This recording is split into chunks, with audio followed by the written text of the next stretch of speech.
The transfer portal is open, and it's hit the Iowa Hawkeyes in the one position that they can't afford on the football field. Plus, Caitlin Clark goes number one all today. Locked on Hawkeyes.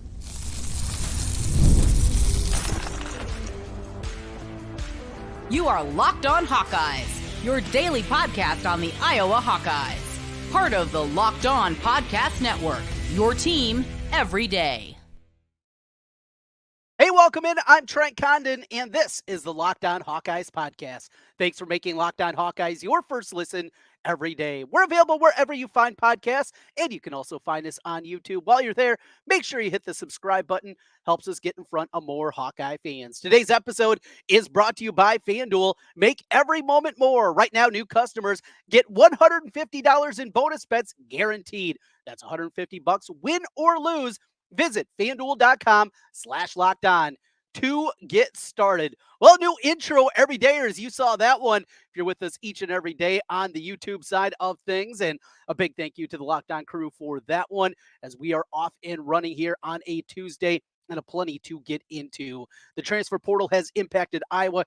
Caitlin Clark goes number one. And how about the story of Kate Martin being selected last night in the WNBA draft? We'll talk plenty of hoops coming up here later in the program. But kicking things off first, as the transfer portal officially opened here on Tuesday, and with it, Iowa has their first defection of the season. It is wide receiver Jacob Bostick that has entered the portal. Now, this one isn't a huge surprise. Bostick is a young man that showed up on campus a couple of years ago. Right away, there was buzz about him in August camp, and right as that buzz was starting, and boy, maybe this is a kid as a true freshman that can find the field. Very quickly, injuries have been hit him. And that is something that has really been the story of Jacob Bostick, and throughout his career has been the injuries that he has had. And because of that, no, that is not overly impactful as it pertains to what we've seen out on the football field. We know there's talent there, or at least we've heard that there's talent there, and something that maybe some building blocks for the future. But overall, it just never worked. It never clicked. Now, I relayed the story a while ago when the news was coming down inside the football offices about the potential that John Budmeyer was going to take over as a wide receiver coach. And I know Bostick was one of those people initially that maybe took a little convincing that Budmeyer was going to be the guy that was going to help take that wide receiver group to a new level. And maybe he never bought in. Interviews with him last week, he sounded like he was engaged and ready to go, but it's a numbers game. That is a part of it, absolutely. As we know, Iowa needs to continue to trim down scholarships, needs to get down, I believe, 4 more now to get down to that 85 scholarship limit. And we know they're also out there looking for some impactful transfers, some guys that can help out this season, along with potentially a backup quarterback. So I was doing some shopping in the portal.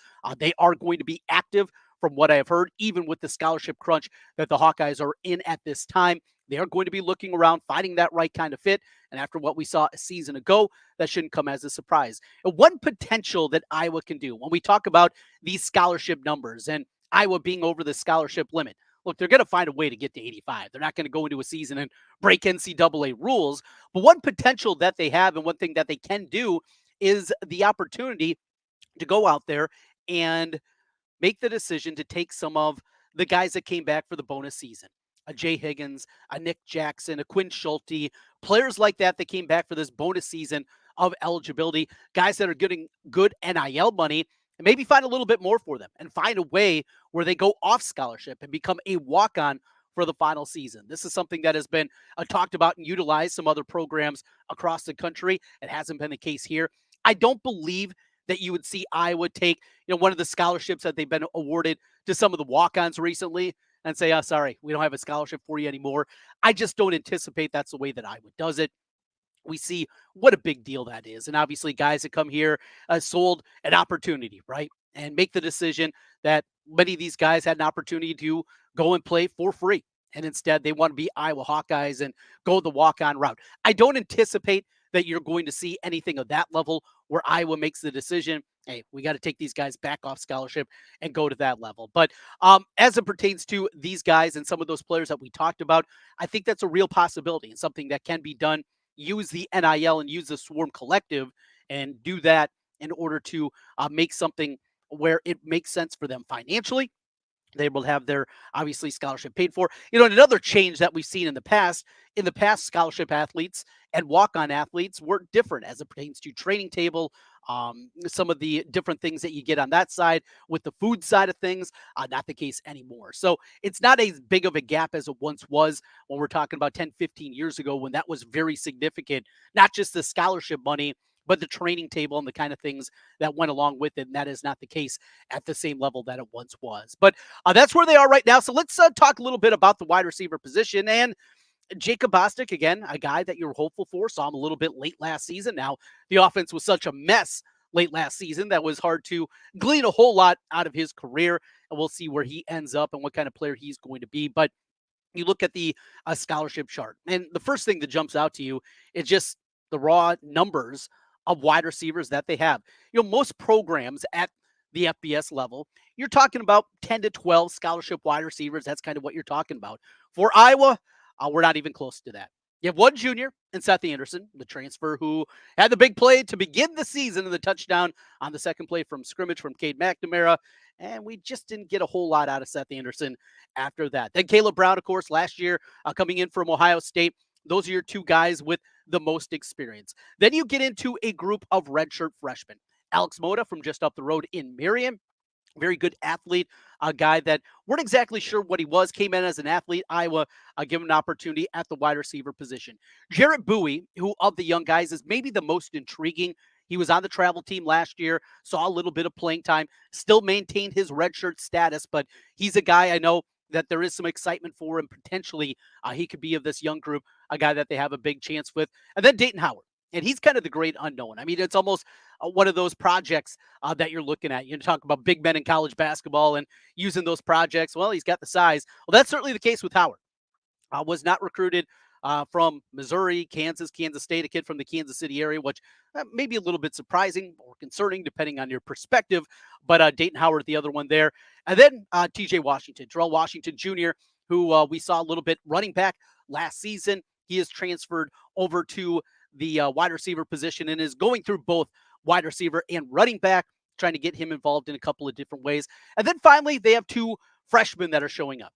Reese Vanderzee, big receiver. He is your prototypical X receiver, the big guy on the outside, good speed, played quarterback, played wide receiver, did it all in high school up in Northwest Iowa. And then KJ Parker, really good athlete and a guy that in the slot. But you're kind of looking around, and outside of Vanderzee, maybe Howard, there isn't that big X receiver. We're talking about two extremely young guys. Both Anderson and Brown are not those guys. We've heard Caleb Brown here during spring practice. He's been doing a lot in the slot, a lot more at that position in the new Iowa offense. So that is a part of it here. Overall, this is a need area. When you're talking about not even including the true freshmen, really 5 wide receivers on scholarship, 2 freshmen, and then Washington, you kind of throw in that hybrid role in the mix there. Now, what does that mean for a guy like Brevin Dahl? We talked about him incoming. It doesn't make more sense with the depth that they have at the running back position with LaShawn Williams, with Caleb Johnson, with Jazzion Pedersen, with Moulton there, who we saw a year ago. Williams coming in from Indiana, and Dahl, maybe that's a position change that we could talk about down the line. But there's no doubt Iowa needs to be active in the portal. We talked about this yesterday. Backup quarterback is going to be a thing, and definitely wide receiver. And this news, I think, just takes that even to another level here.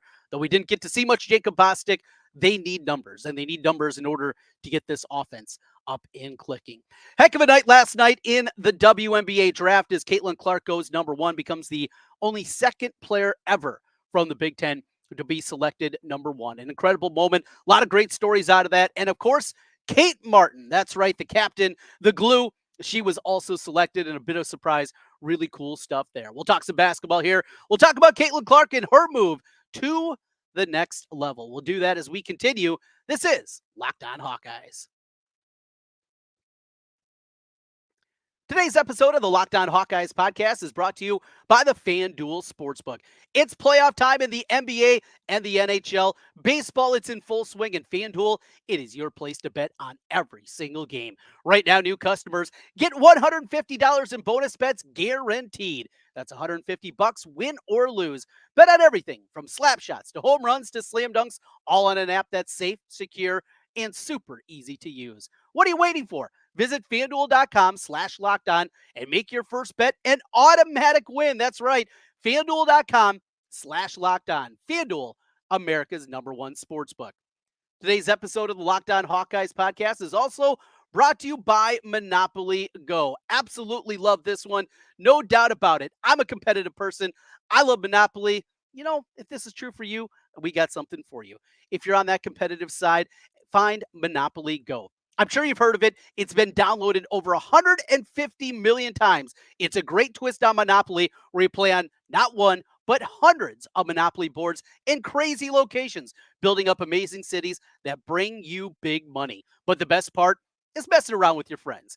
I can charge them rent on my iconic properties, just like in classic Monopoly, but now I can rob their vaults for riches for myself. And the leaderboards show me who the biggest Monopoly tycoon is. It's not just my competitive side that loves it. You can team up with friends and people all around the world in time tournaments to earn huge rewards. So get in on the game and join your friends. Download Monopoly Go now free on the App Store or Google Play. Once again, download Monopoly Go for free on the App Store or on Google Play. Trent Condon back with you once again on the Locked On Hawkeyes podcast. Thanks for making Locked On Hawkeyes your first listen every day. Last night, it was iconic. It was unbelievable.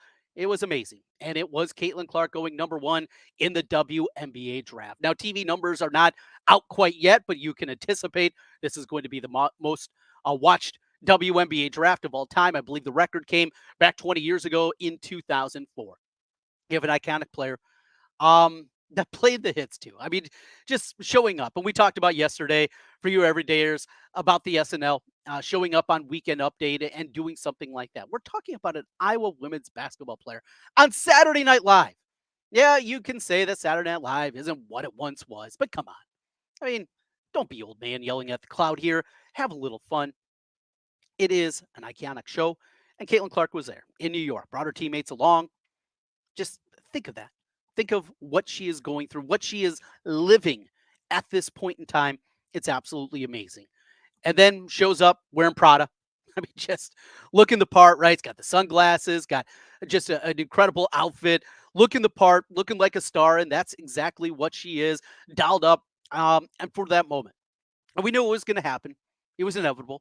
We knew that Caitlin was going to be number one in the Indiana Fever. The day before, 22 hours before they had the selection, they put out a tweet about that. Very well done. Look, Indiana is handling this incredibly well. And this is such a huge moment for that league. The opportunity to have a star like this. And what is it about Caitlin Clark? Her demeanor on the court, she's a hard ass, right?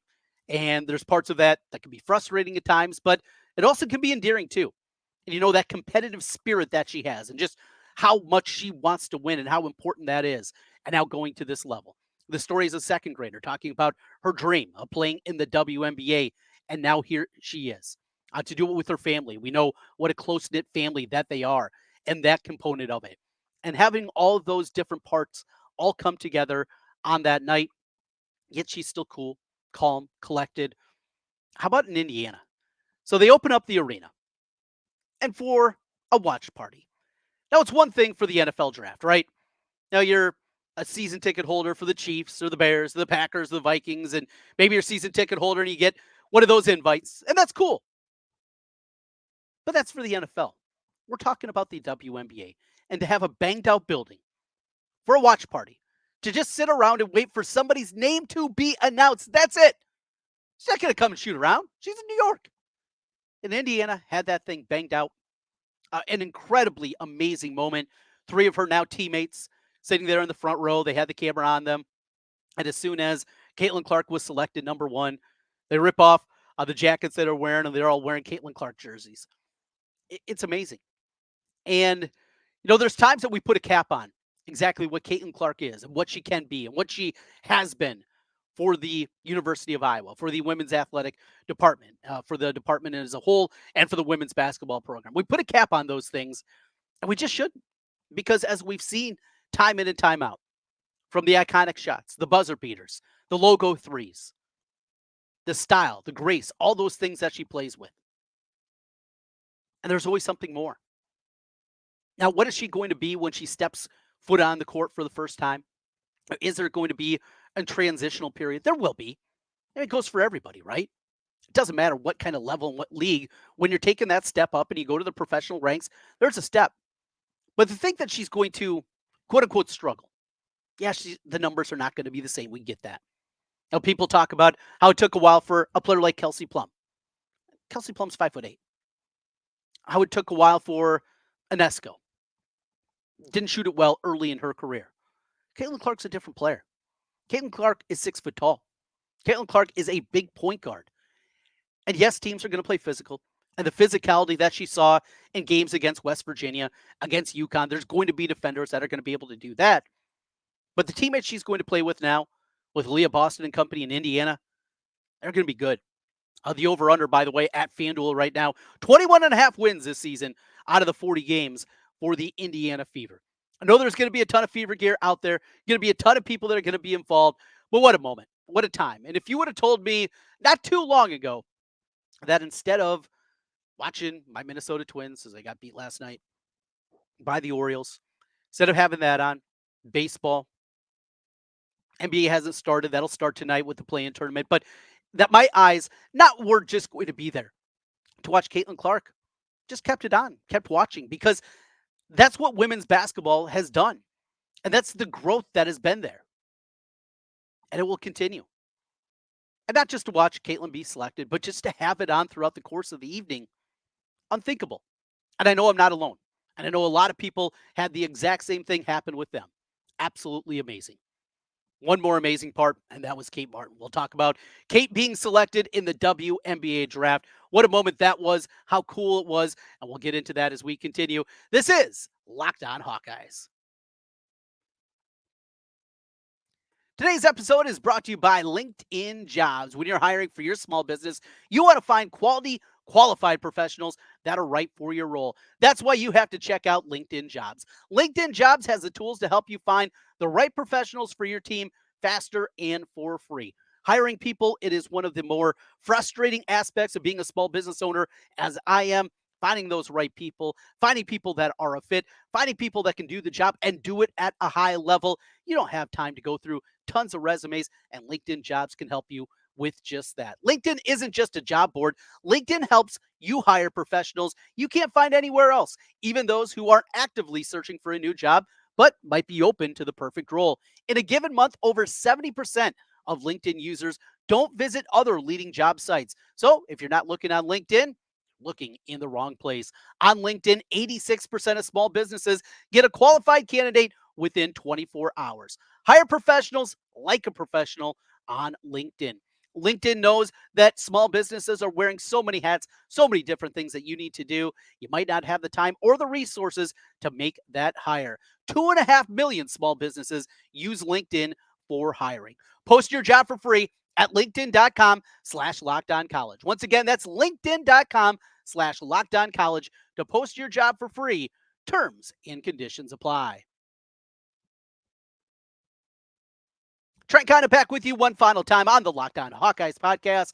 Thanks for making Locked On Hawkeyes your first listen every day. Kate Martin goes in the WNBA draft. Now, we have to start here. It's an incredible long shot to make the league.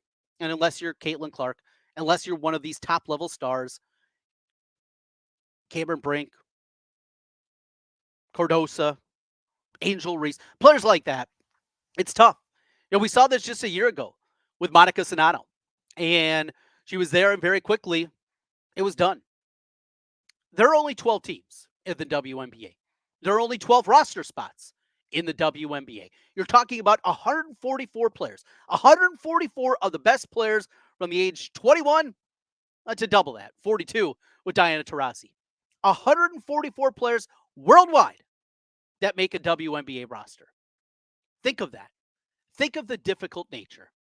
And though the likelihood that Kate Martin will get an opportunity outside of maybe playing in a preseason game to make a roster, it's going to be tough. We know what kind of competitor she was. And to have that moment, to be there to support your teammate, to support one of your best friends in Caitlin Clark, and to have that glimmer of hope there, and then to have it happen. So there was a story, somebody that was sitting by Kate Martin in the Iowa contingent TikToker that follows women's basketball. And apologies, I forget her name off on the top of my head here, but saw this last night on Twitter. And she had mentioned they come over to Kate, ask her to put down her phone, and you knew the moment was going to happen. And you see Gabby Marshall with tears in her eyes. How cool that was. Just the thrill of that moment. This could be it for Kate Martin. Who knows what she wants to do as it pertains to playing the game of basketball? She wants to follow in the footsteps of many people in her life. Her dad, a high school football coach. Her aunt, a coach at the University of Iowa. Coaching is what she wants to do, and she has said as much. It's a difficult grind, but she has the temperament. She has the leadership qualities. She has everything you look for. Heck, maybe she's the next Iowa women's basketball coach. We'll see how her career goes. But to have that moment, have that opportunity to be able to go to one of the premier programs and organizations in the WNBA in Las Vegas with the Aces. And if it doesn't work, to have an opportunity to learn, even for a short time, with Becky Hammon and that staff, it's a pretty good thing. Really cool moment. Really enjoyed that one. And just can't believe how much I enjoyed the WNBA draft. We got a lot going on this week. Locked On Hawkeyes. The Iowa baseball team lost another series over the weekend, this time at the hands of Ohio State. We got to dig in. And now, we came into the season with Iowa baseball talking about the potential of them not just being an NCAA tournament team, hosting a regional, maybe hosting a super regional. And now they have work to do just to make the Big Ten tournament, where only the top 8 teams qualify for the Big Ten tournament. It's scary. The bullpen, though it's been better, has not been good this season. The bats have been okay. The starting pitching, what is happening there? We came into the season thinking that Iowa had as good of a 1-2 punch, and Brody Breck and Marcus Morgan, as anybody in the country. And it wasn't hyperbolic. This wasn't just some dork in Iowa saying that. No, this was people nationwide. Marcus Morgan about lost his spot in the rotation. And Kate Obermueller maybe has been the best of the rotation. Brody Breck has been a mess. Guy that we anticipate is going to be a very high draft pick. What does it mean for his future? Marcus Morgan, we thought, also draft eligible. He was going to be a relatively high, and here we are. Amazing. Disappointing, and a lot of work to be done now for Iowa just to qualify for the Big Ten tournament. What a crazy turn of events. We got a lot of football as well. With the transfer portal open, we got you covered. As new names become available, we will definitely pass those along. Guys that are also entering the portal or potential fits for the University of Iowa. A lot of, football talk. Plus, of course, the portal happening and the basketball side of things. Iowa had a visitor yesterday on campus. The Iowa women get one of the top transfers in the country, Lucy Olson, coming in. And how about that? I mean, after what they saw, what Lucy Olson probably saw on TV in the WNBA draft last night, with all the Hawkeye love, that might be an easier sell for Lisa Bluter and company to get Lucy Olson to commit to the Iowa Hawkeyes. And boy, that would be a boon for this program. We got you covered, your team every day. That's what we do here on the Locked On Network. We got you covered on the Hawkeye front. Also, want to let you know, Locked On's NFL mock draft coming up live on April 17th. That's tomorrow at 6 o'clock p.m. Central Time, streaming on Locked On Sports Today. 24/7 streaming channel. It's on YouTube. You can also fire it on the free Fire TV channels app. Find the ultimate 6-episode series on April 17th at 6 o'clock Central Time and hear what the local Locked On experts are picking for every NFL franchise. Live reactions from local college football experts, even a fantasy football angle if you're already starting to prepare for your fantasy league. The Locked On NFL mock draft coming up tomorrow, April 17th at 6 o'clock Central Time, streaming live on Locked On Sports Today, our 24/7 streaming channel on YouTube, or the free Amazon Fire TV channels app. We'll talk to you again tomorrow. A lot of Hawkeye news. We got you covered each and every day. We'll talk to you then. Go Hawks.